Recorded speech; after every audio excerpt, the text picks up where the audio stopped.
Good morning and welcome to the San Francisco Interfaith Council online briefing for faith leaders. In today's program, faith and religious institution leaders learn how to access critical services through the United Way of the Bay Area's 211 program.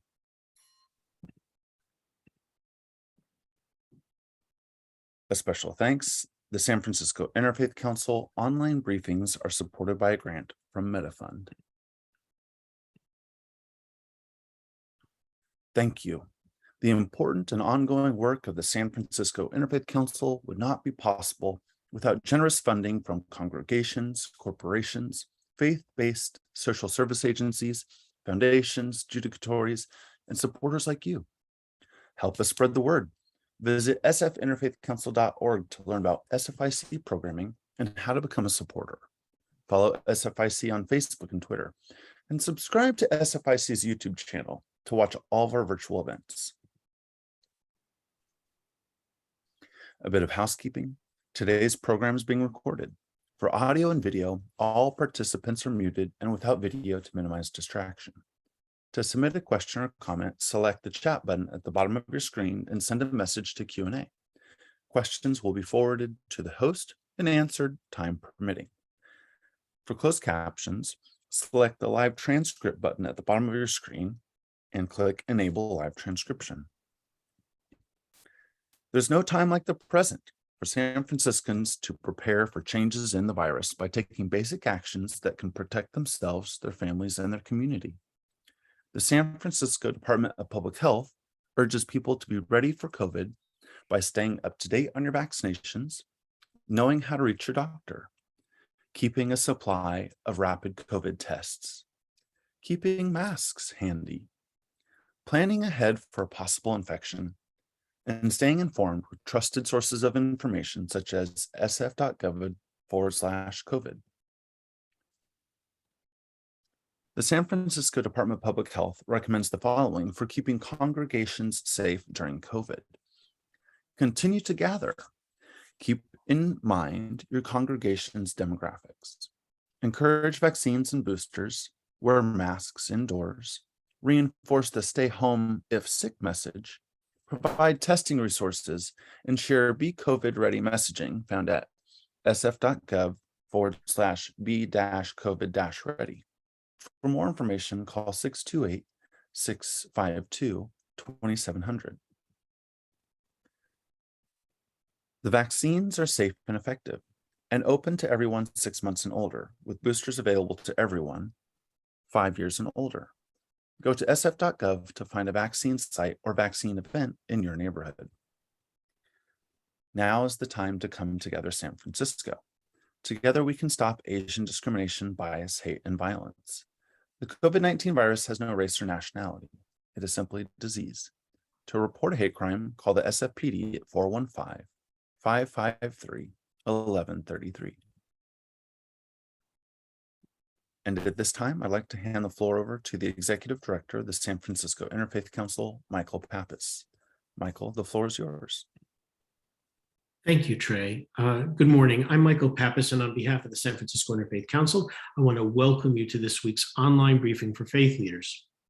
By leveraging 35 years of trusted relationships, the San Francisco Interfaith Council is able to provide faith and religious institution leaders with invaluable resources to access critical services for the benefit of their congregants and vulnerable clients. The United Way of the Bay Area is a key partner in the San Francisco Interfaith Council's important work. This week's online briefing for faith leaders will highlight the United Way of the Bay Area's 211 program with a special focus on how its disaster response efforts support vulnerable communities during times of crises. 211 serves communities during and after events such as the COVID-19 pandemic, inclement weather, mass shootings, wildfires, and floods. It reinforces the messages emergency officials need to communicate to the public, such as the location of evacuation centers, road closures, safety instructions, social services to assist disaster victims, and more. In preparation for future emergencies, 211 actively builds relationships with emergency services officials to encourage its inclusion in local emergency response plans.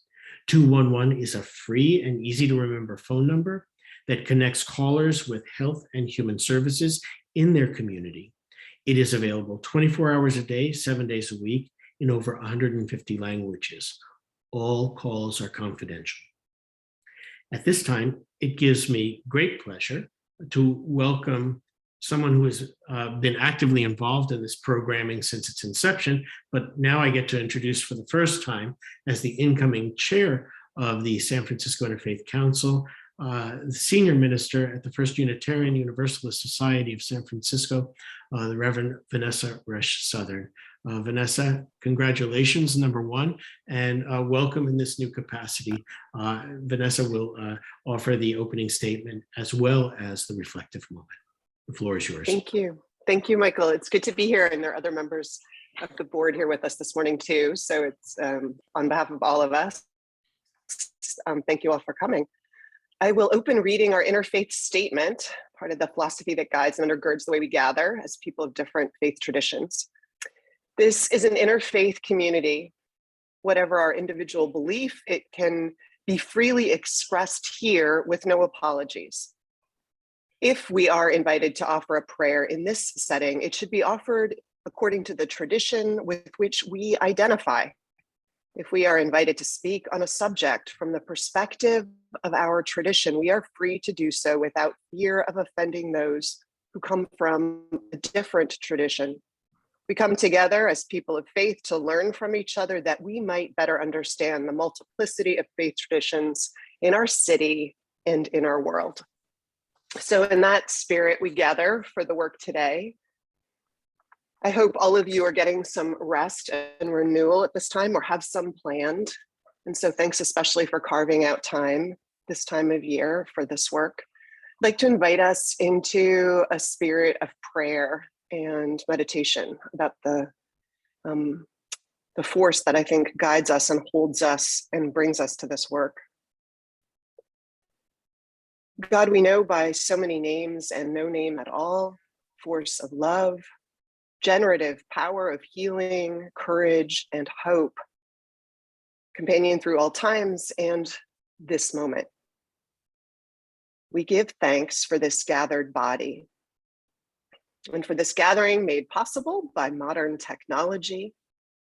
All of us gathered under a shared mission to interfaith partnerships and how those partnerships can serve the greater good of our city and all of its committed citizens, housed and unhoused, documented and without protections of those documents, wealthy and on the margins of need and want.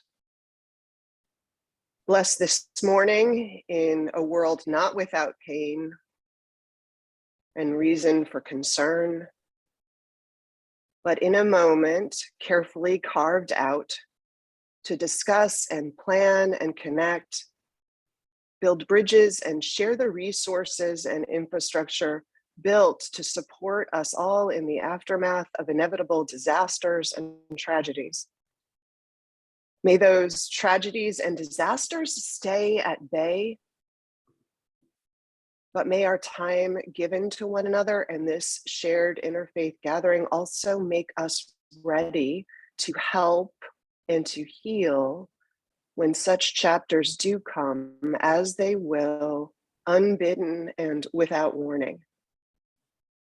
But we a little more readied for such moments.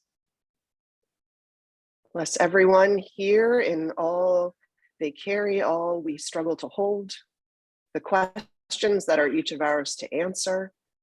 Bless everyone here in the joys and triumphs that are theirs too these days. With gratitude and listening presence, we gather to learn and be of service. Bless us in the work we do this hour. Amen. Amen.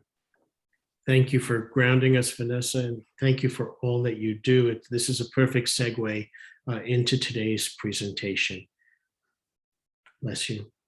I think if we learned one lesson at the outset of this pandemic, is that in moments of crisis, we all go into autopilot in a way, and in the course of that, we do what we can for the betterment of our city. When the pandemic began, I remember vividly, I believe the date was February 27th, 2020, when the mayor had declared the state of emergency. And by doing that, she triggered something called the community branch at the Department of Emergency Management. And that is a cohort of stakeholders from all different sectors who gathered to kind of figure out what our role was going to be in the pandemic response. And a big part of that role was to be able to provide our constituencies with credible and timely information to protect those and keep safe and healthy those who are under their care. So when I received a call from Heather Lee making a generous introduction to today's speaker and presenter, Claire Margason, who's the director of the 211 program for the United Way of the Bay Area, I jumped at it. And I think before even saying hello, I invited her to be a presenter on this program, because the services that they give access to, I believe, are invaluable to our faith leaders and religious institution leaders.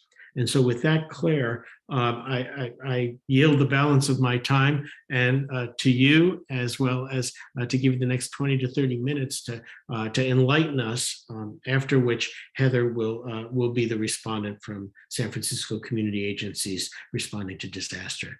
The floor is yours. Thank you so much, Michael. It is wonderful to be here with all of you this morning. Again, my name is Claire Margason. And before I jump into my presentation, I'll just share that I first learned about SFIC when I was at a training about 5 years ago. I was working on the Central Coast at the time, and I came to this training in San Francisco and was so inspired by the collaboration and the commitment and the passion, and just the faith in our ability to do things differently and to do things better together. So I'm now really honored that with my current role as 211 director, I get to actually work and partner with SFIC and so many of your constituents. So with that, I'm going to go ahead and share my screen. We'll go into my presentation.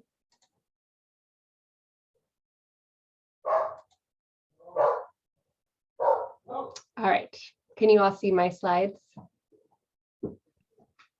Yes. Okay, wonderful. So I'm going to start with just kind of the simple question, what is 211? So we are a free service, and our mission is really to connect anyone in need of health and human services. So we are open 24/7. We're a call center. You can reach us online, by text message or over the phone. And we can assist in over 240 languages. So anyone can just pick up their phone, dial 211 to get connected to our community resources. So how does it work? As I mentioned, you can call 211 to speak to a live call specialist, and all of our call specialists are trained in trauma-informed response.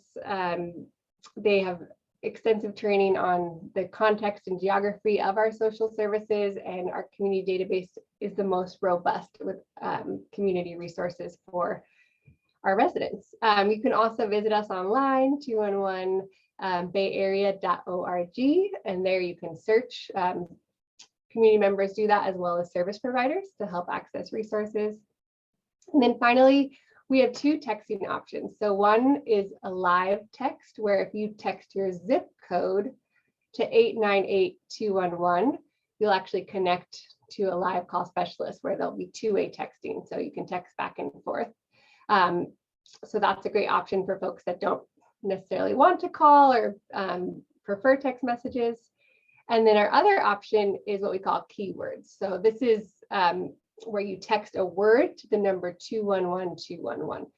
So there's a few examples on the screen. Text the word taxes to 211211, and that would help you find information about how to get free tax help or any tax credits or deadlines. We have a whole range of projects where you can text a keyword to 211211.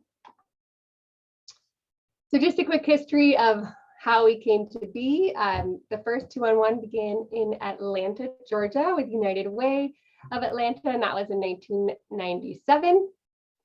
And as part of this emergence of 211, we also had the Alliance of Information and Referral Systems. So this alliance began, and this is to the current day, the entity that certifies all 211 and make sure that we are aligned on the same standards and quality of service. So in 2000, that's when we got our 3-digit code, so 211.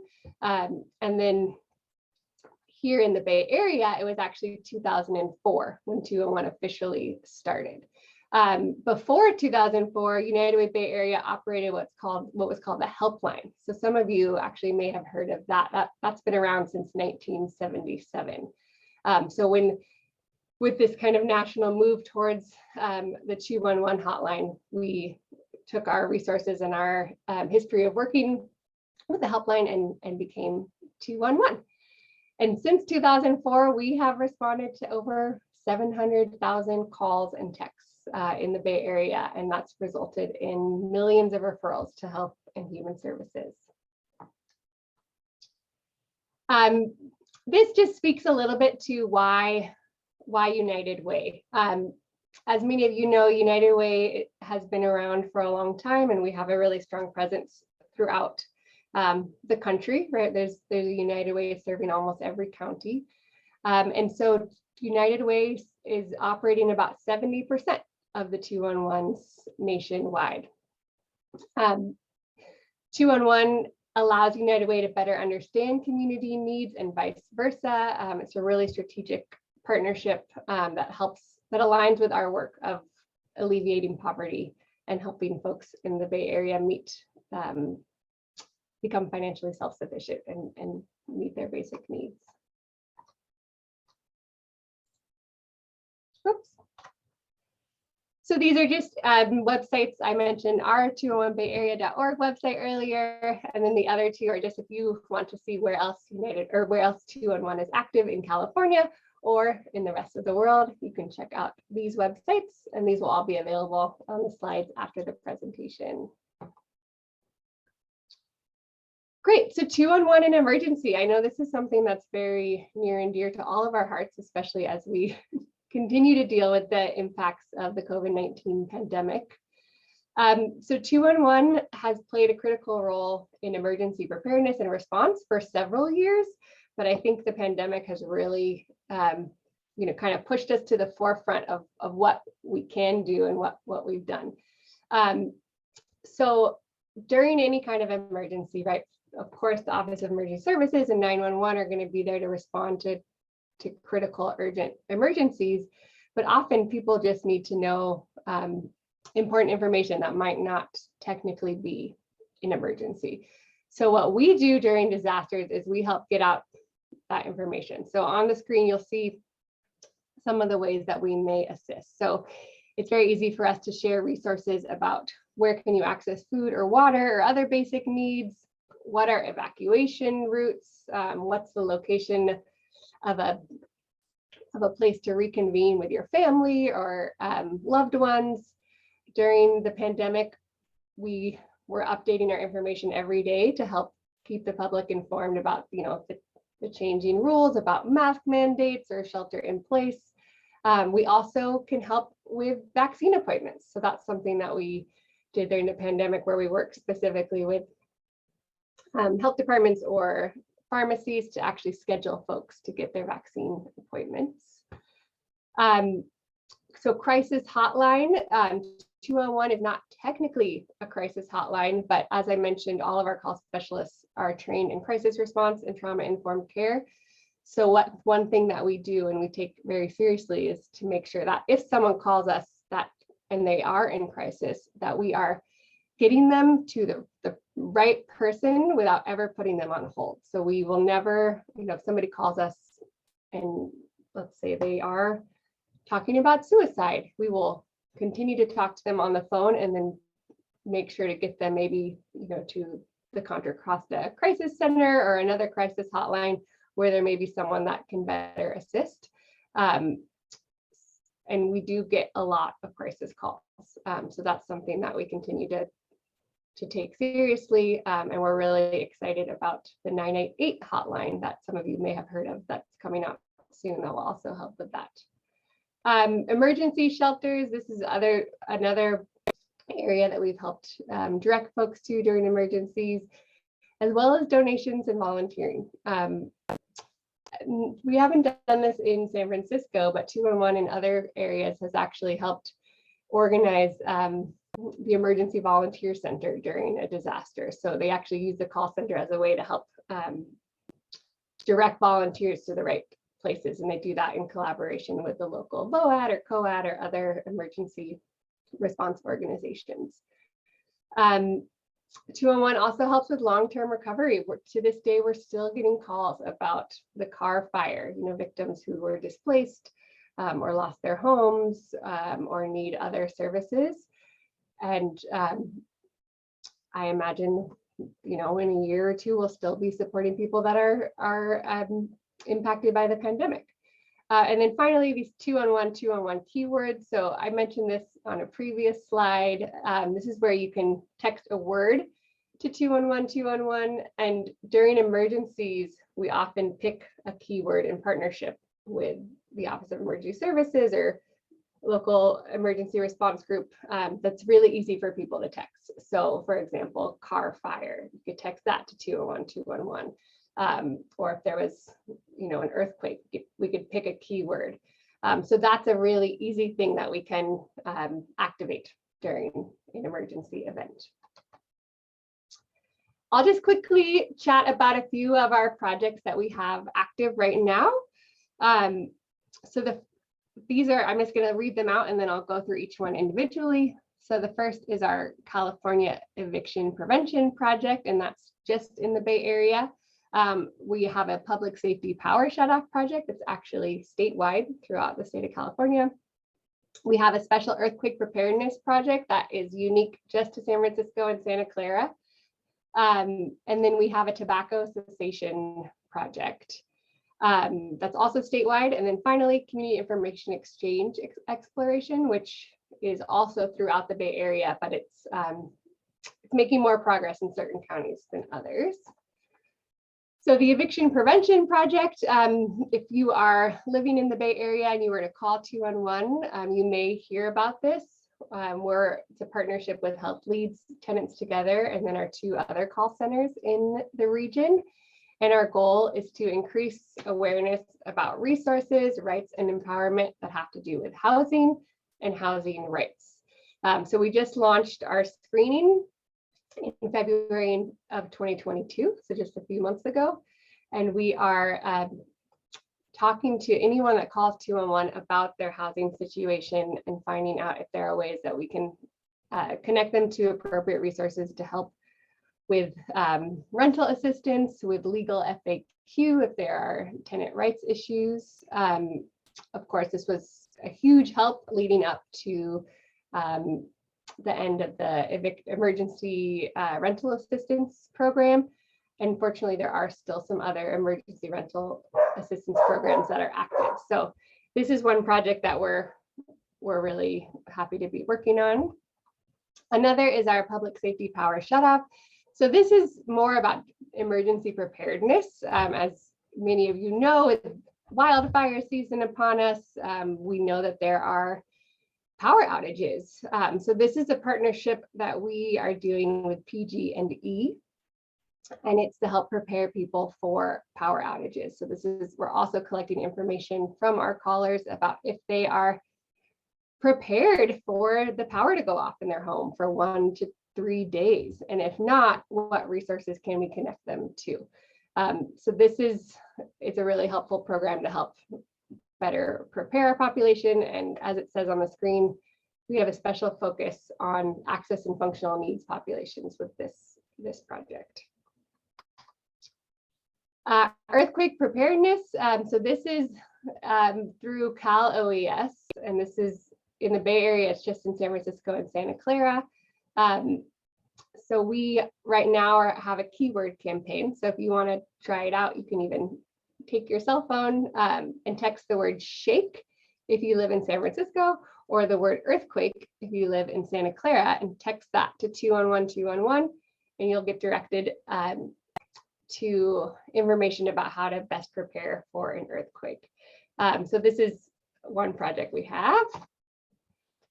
And then finally, tobacco cessation. This is another project we're doing around the state. And this sort of organically happened because of our partnership with the California Department of Public Health. So as we were working together on COVID response, the Tobacco Control Board thought, oh, maybe we could pilot actually seeing if 211 can help refer callers to Kick It California, which is a program to help folks quit using tobacco or other tobacco products. So this is something, if a caller mentions that they smoke or they live with a smoker, they can get a $20 gift card and a referral to the Kick It California hotline. So just an example of kind of a simple and organic partnership. I won't go into this in detail because this is a much bigger project than 211. 211 plays a small role, but it's a really exciting role. So the community information exchange, this is where I see kind of the future of information and referral. So I'll just read this at the top to kind of give you a quick overview of what it is. So this model was created in San Diego by 211 San Diego, and it connects people to services, shares data across providers, tracks individual outcomes to uncover unmet needs, and summarizes community-wide data to inform policy. And we believe that this promising practice can advance racial health equity when it centers on the experiences, needs, and perspectives of the historically uninvested and underrepresented communities. And so the reason I focus on this is because I do really believe that this is where we're headed. So right now, when you call 211, the call specialist will get to know the caller, will ask them, of course, they'll try to address the need for why the caller originally called, but they'll also ask that second or third question to find out, are there other resources that you may benefit from or other resources that could be helpful to you or your family.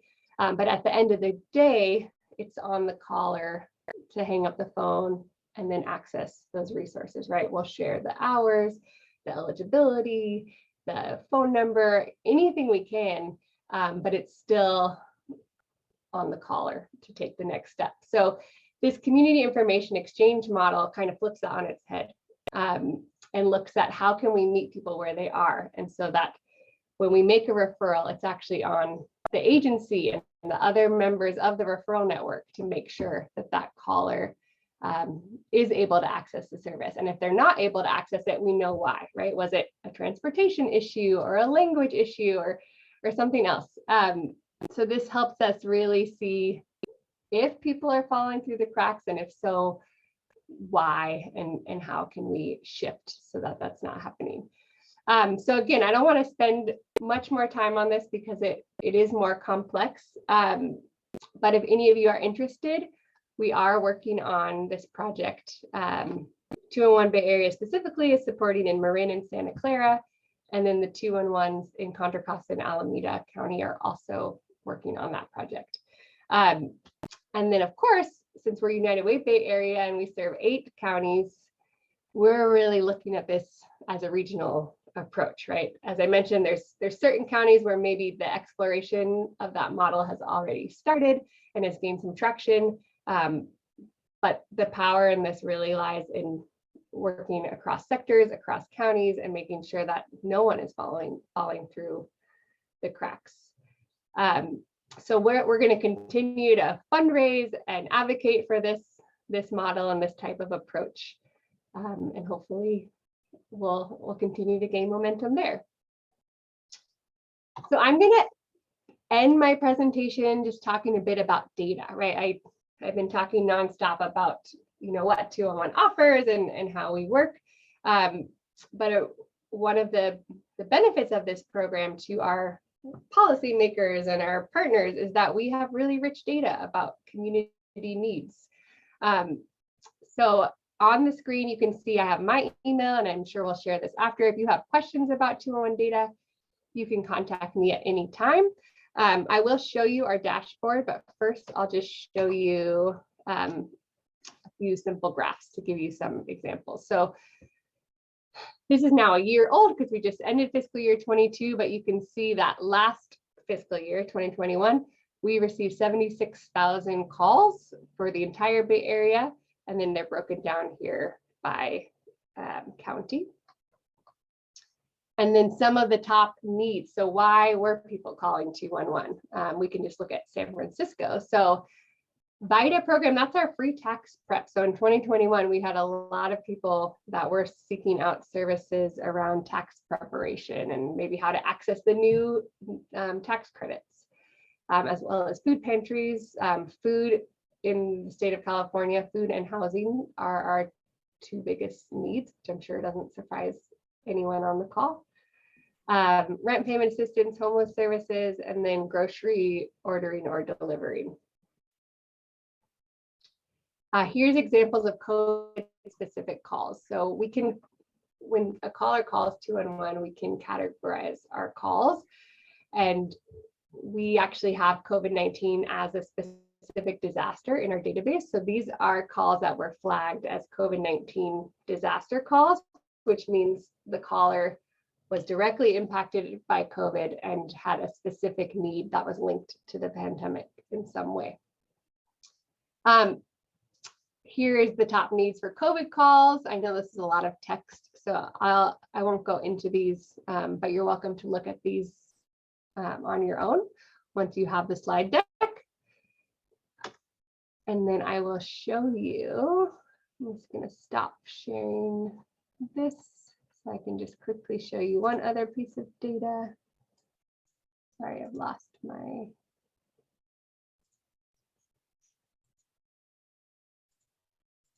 I don't know where the stop share is. Maybe I can just move this over. Do you see my my website, or is it still on the? It's still on top needs for COVID calls. Okay. I don't know why it. Oh, here we go. Stop share on my other screen. Sorry about that.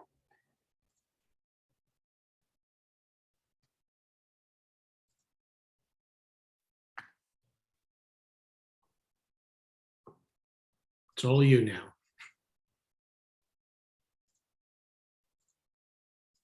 Can you see this dashboard now? Nope. Nope. Let's see. Share. What about now? There you go. Okay, perfect. So this we're hoping to actually have on our website during this fiscal year to share data in real time. So this gives an overview of the needs. So that means, why did people call 211? What were they seeking? What were they looking for? And you can see we had 53,000 phone calls and 752 wait texts. So people that were texting with a live person. This is for calendar year 2021. So this is just a cool way to sort of see, you know, if somebody called for education, what, where were they calling from? We can go into geography and look specifically. So right now it's on the city of San Francisco. And so you can see the number of calls over time. We can track our demographics. So the age of our callers, you can see what people over 65 were calling about, race, ethnicity, gender. This data is all in aggregate, of course, because our individual calls are confidential. But this is a great way for us to track what our community needs. And then also, if there are folks that call and we can't provide a referral to a resource, we call those unmet needs. that data is also really helpful in determining, where do we need to put more resources as a community, or where do we need to advocate for additional services.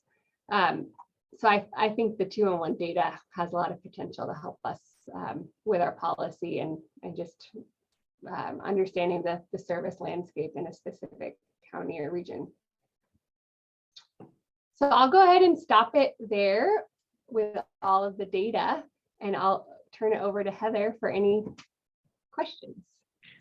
Before Heather comes on, I just wanted to reiterate something you said, that by day's end today, we will be sending out the recording link with your slide deck. And I had a chance to peruse who's on the call today. There are a couple of data walks.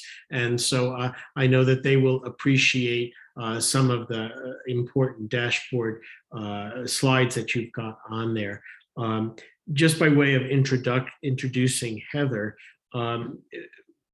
the San Francisco Interfaith Council has a very long-standing relationship with San Francisco community agencies responding to disasters. And I was pleased to see that our founder and past chair, Rita Semmel, is on the line, because if she were speaking now, she would tell you that and remind us that the San Francisco Interfaith Council was the first fiscal sponsor of SF Card before it became a 501c3.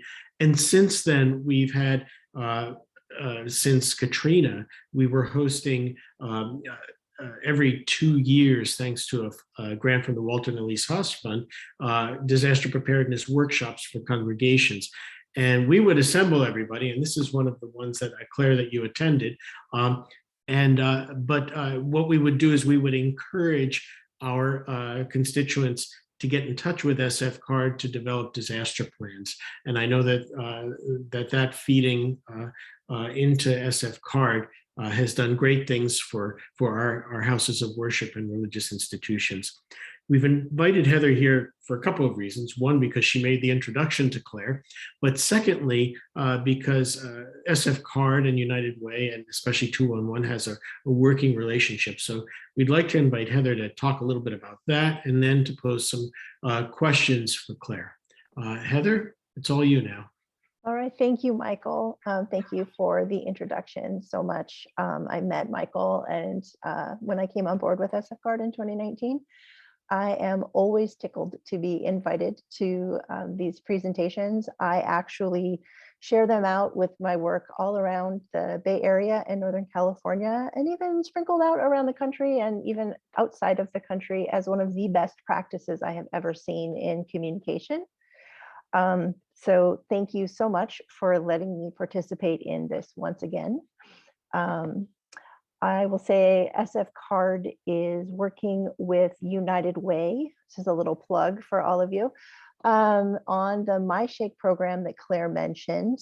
If you by chance would like to have me come out to your congregation and do some personal preparedness work and talk about the MyShake app and 211 as well, we have funding, generous funding through the United Way for that through the end of this year. If you can't remember, Heather at sfcard.org, Michael can connect us, I promise. I had some questions because, again, SF Card is a nonprofit who works with nonprofits to respond to and recover from disaster, and particularly our client and parishioner outward facing programs. So I had some questions about 211 for Claire from that perspective of how can we utilize this service, promote it, and benefit from it. So my first question is, how would we add or change or update our information on our organization in 211? Yeah, thank you, Heather. It's a great question. So I didn't mention this, but all of our resources in our database can be updated or verified anytime. We do require that they're verified at least once per year to stay active, because that, as we all know, the moment you write something down, it becomes obsolete. So we encourage all of our partners to update much more regularly than that. But I'll actually just show you quickly how we do that. All right, so I'm sharing my screen again. You should see our 211 Bay Area as our homepage. So up here where it says for service providers, there are 2 links. So this first one is for agencies that are interested in joining. So this is if you maybe have never been in the 211 database or a new agency, you would click here, and we do have inclusion and exclusion criteria. And then here is where you go to update. So you can actually click here and put in your information. You can search for your agency and you'll be able to update it online. And that actually links directly to our database. Before it goes live in our database, our team of resource maintenance folks, they'll actually go in and verify that it was updated by somebody from the agency. But that's an easy way to do it. And then we also have a little YouTube video here of how to add an organization or how to update your data. So this is probably the easiest if you just want to proactively update. But we also, as I mentioned, because you're required to update to stay in the database, we do quarterly automated emails where we'll send out reminders to the folks we have that are flagged in our database as the key people for updating information. And if those aren't responded to, then we start doing phone calls or going directly to the agency to make sure that that information is verified. That's wonderful. I have a question related to that, which is in terms of disaster communication, and of course that's where that's my specialty. If something changes, like our information in the 211 database changes very quickly, how quickly can that be updated? If, for instance, we offer lunch, every Thursday and it's Wednesday afternoon, something's happened, we're not going to be able to offer lunch. Are we able to update very quickly in that database so that when people call and ask, hey, I thought I could go to lunch here, like so that they could be referred somewhere else?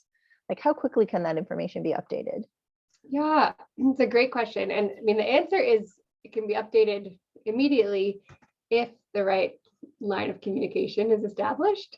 So this is something that is really important to me and that I'm working on, is making sure that, in a disaster event, the information is going to the right folks. So we've got a team at our call center 24/7 who are there to do just that, right? To update information. So it's just making sure that, either it's, it could go through me and I'm the chain connecting to the call center, or it could go through, a select partner such as you, Heather. We just have to make sure that that is set up. Most recently with, we've had some, they were small, but still serious fire incidents in 4 of our counties. It started out with me alerting the call center that, there's an evacuation warning. And then from there, it was directly the OES and the call center communicating about, once it became an evacuation order. So the answer is it can be updated in real time, but we have to make sure that those, that the roles and responsibilities are outlined. So I'm currently working on that with each Office of Emergency Services in each county to make sure we are on top of that. So for San Francisco, for example, I think I would really rely heavily on SF card and SFIC to make sure that where you're getting your information is also where 211 is, and the best ways where we can plug in. That's great. I think maybe along those lines, and I suppose this is more a question about the community information exchange that you had mentioned, that coming from San Diego. I guess I had been wondering about if 211 has what I would call a push notification. Like, I know people call in, but like, how do we take that next step? How do we, is there a way that information pushes out to, regular callers, I guess? So I wondered if there was that, and then maybe, what does the rollout look like for this more equitable programming? Yeah, that's a great question. So yes, we do have push notifications. So that 211, if you text in a keyword, you can get specific information on a project, but we also can push out notifications through that platform. And we use the Text It platform. So anyone that calls 211 and opts in for receiving their referral via text. So we'll, if someone calls, we'll tell them about a resource, but we'll also offer to text them information with, the address, the phone numbers, the hours, whatever they might need. Anyone that opts in can also receive push notifications. So if there were an event that was, isolated to a certain zip code or region, we could send out push notifications just to that specific area. And that is something that we have done. So that's an option that also takes coordination, of course, but yes, definitely can be done. And then to your question about the community information exchange. So yeah, the way that 211 Bay Area is involved, which is really in Marin and Santa Clara, we're in the exploration phase. So it's really bringing together community members, key stakeholders, government and CBO representatives to review the model, learn together about it, and then ask that key question of, does this seem like it is the right next step in this community? And then once that's, there's kind of that like go, no go decision, then is the time when we look at, what tech platforms could be a good solution, and how does the coordination work, and who should be, involved in the pilot, all of that. So we're still in the exploration phase in the two counties that I'm working on. And I think Contra Costa and Alameda maybe are a little bit further advanced. I'm still kind of learning where they're at in the process. And then Sonoma, they have already selected their technology solution and rolled out their network. So they are up and running. So we're learning a lot from the Sonoma CIE, which is called Sonoma Connect or Sonoma Unidos. Okay, wonderful. Yeah. I'm always looking for these kind of resources to share out in my trainings and resource networks as well. So thank you for that. Yeah. And in terms of sharing, how would we say as a faith leader in a congregation or house of worship or a community, some kind of community service, how would we refer people to 211? Like, is there a particular way that would help direct people? Like, what are your, 3 fast facts of why you're the best source for information to go to? Yeah, it's a great question. Well, we have flyers and little cards that are available for anyone that likes to, hand something physical to someone. But usually when I'm referring folks to 211, the 3 things I think of are, 1, it's free and confidential, right? Anything that is shared on that call is completely confidential. The second is our specialists are trained to ask that second or third question. So even if you might need rental assistance, there's so many other resources available, and maybe, through that conversation, you can learn about a utility assistance program or a free food pickup that's, down the street from your house. So there's just kind of the wealth of services available. And then the third, I guess there's kind of 2 tied for third. One is language access. We are able to support in many, many different languages. And then the other is it's a live human. I mean, today, so many of us, when we call a hotline or a service, it's, it's a robot for forever, and it takes so long to get to a person. At 211, we really, really value that person-to-person connection. So I think that's a really important part of the call center. I think that would be my number 1, a live human, and a live human from the start. The worst feeling is getting, 5 steps through one of those automated trees and then realizing you've hit the wrong thing, and then you try to go back and it throws you out. You have to start over. Yep. That's incredibly frustrating, especially if you're already not having a great day. I have one last question, which may or may not be showing my age. I remember a thing called 311. What's the difference between 311 and 211? Yeah, no, it's a great question.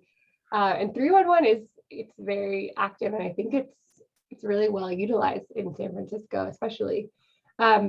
So we're both a 3-digit hotline, excuse me, but 311 is really about specific needs to a city or a region. So it's great for things like, vandalized property, alerting the city to that, maybe an abandoned vehicle, or if you find a stray animal, for example, you can call 311 to get help.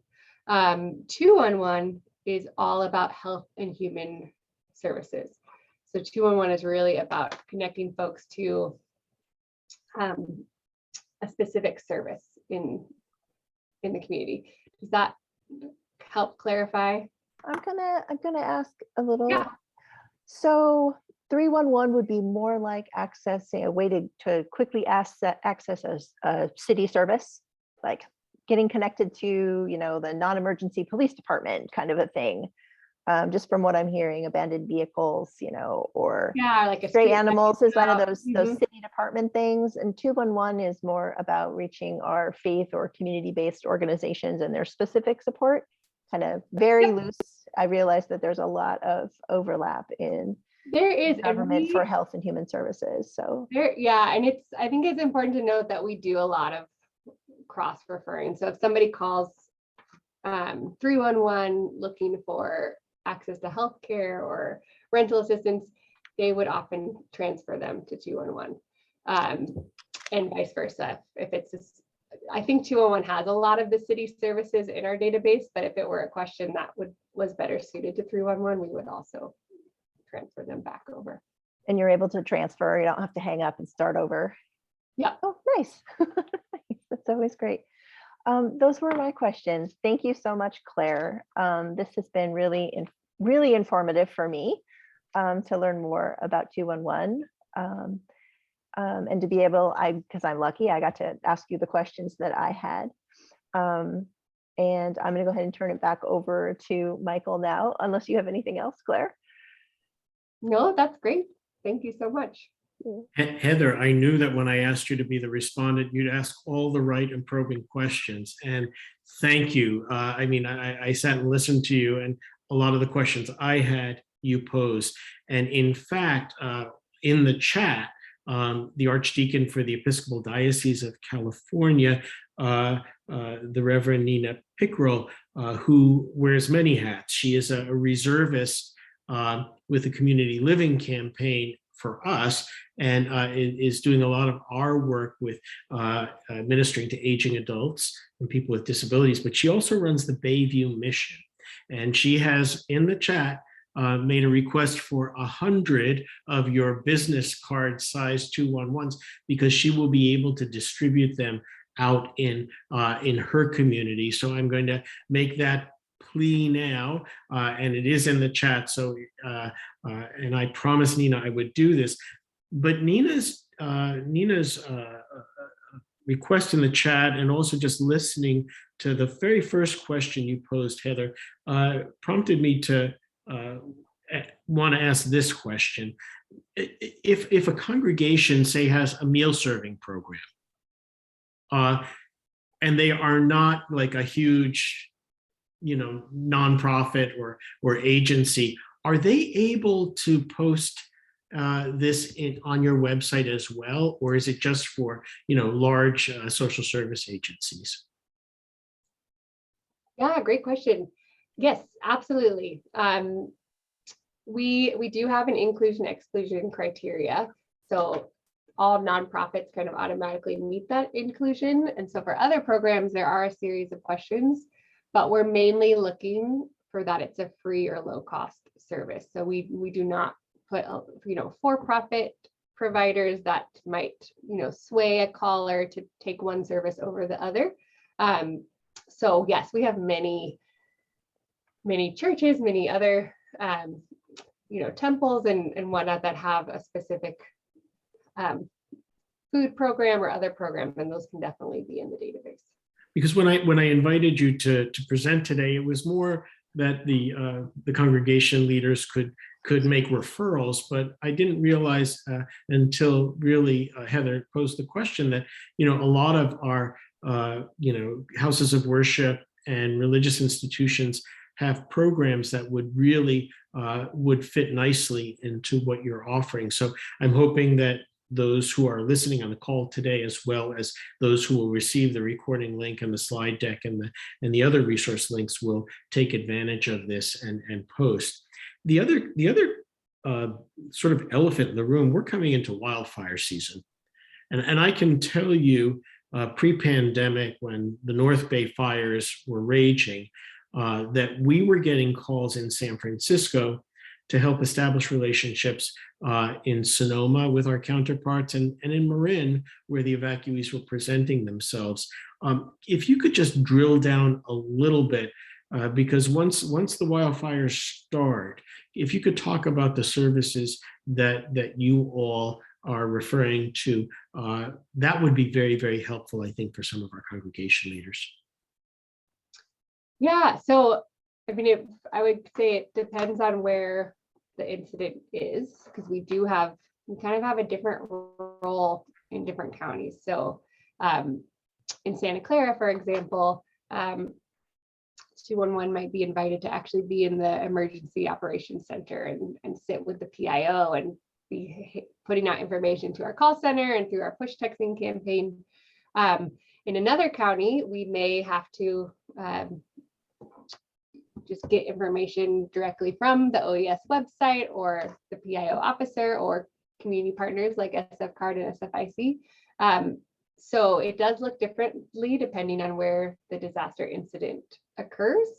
But the moment we are notified of a disaster, our team of resource specialists, myself and other folks that work on 211 Bay Area, we do whatever we can to get that information directly into 211. So we've got a list of kind of trusted resources that we always go to during a disaster event for each county. And then we have key contacts at every Office of Emergency Services, as well as every COAD or VOAD or other emergency response agency.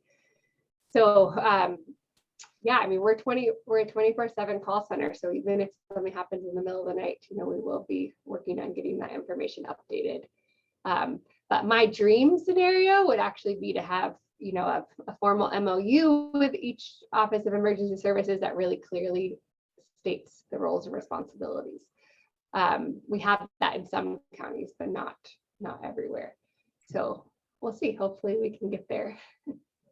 You intimated that this is a free service. You said that out loud, but how is it funded? I know it's a program of United Way Bay Area. Do you go out and do fundraising?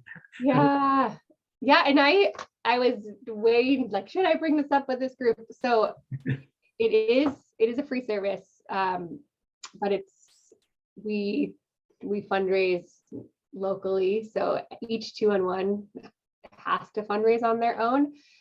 So one thing that we're really advocating for is statewide funding. So as earmarking a certain amount in the state budget to actually support core operating services. Because we saw, for example, during the pandemic, someone would announce like, oh, the Great Plates program, which helps deliver food to seniors, you can call 211 for assistance. Overnight, we started getting, our calls tripled, and then callers were on hold. We didn't have the staff to meet the need. So it's, it's kind of that give and take, right? We always want to be able to staff up during an emergency, but we also need funding to do so. So in the Bay Area, we get funding from a whole range of foundations and agencies. We do get a lot of city and county funding depending on the region. However, we do need more coordinated funding. So that's a big part of my job, to see where can we be more strategic and more sustainable with our funding streams. Thank you. Thank you, Claire. Thank you, Heather. Thank you, Vanessa, for your contributions today. And I also want to thank some of our heroes behind the scenes, Cynthia Zambucas and Trey Russell Allen. Cynthia is the program and administrative associate for the council. for the SFIC, and Trey has been our amazing tech consultant, providing the platform for these programs. We are going to be on a little bit of a hiatus until August 25th, at which time we're going to welcome Eric Mcdonald, who used to work at the United Way of the Bay Area. He was the chief financial officer there. But now he is in his own consulting business, but he is also has the unique and privileged role of being the chairman of San Francisco's African American Reparations Advisory Task Force. So he's going to be briefing faith leaders on the work of that task force and its status. So that will be August 25th. We're praying that you all have beautiful summer months, and we look forward to being back with you again on the 25th. God bless you and God keep you.